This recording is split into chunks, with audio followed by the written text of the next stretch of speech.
Giisa na ang alert status sa Mandawi City DRRMO agi og preparasyon sa mga dagkong kalihukan sa Fiesta Senior. Sugod og mga adlaw ang report ni Nico Serino.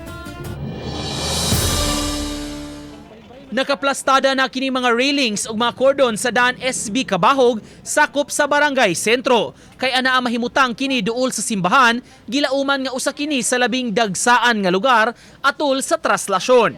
Gamiton ang railings aron makontrolar ang dasok sa mga tao, labi na sa pag-abot sa mga imahen sa National Shrine of St. Joseph. Samtang sa compound sa simbahan, gimuntar na sa mga personnel sa CDRRMO ang mga tent alang sa ilang command post atol sa kalihukan.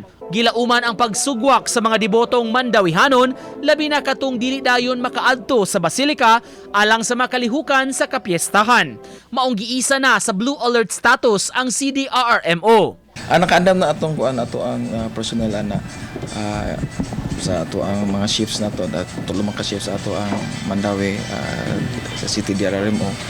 Unya ready na po na ato ang kanang pag-deploy sa mga kinsay ma-assign. Ang Mandawi DRRMO personnel mo-augment sab sa ilang mga sakop atol sa Grand Parade.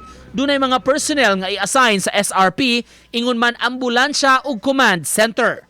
Dayon na yun na dito sa kuan sa Sinulog. Atol sa Sinulog, apil Sinulog kay gipa-apil punta sa Cebu City po.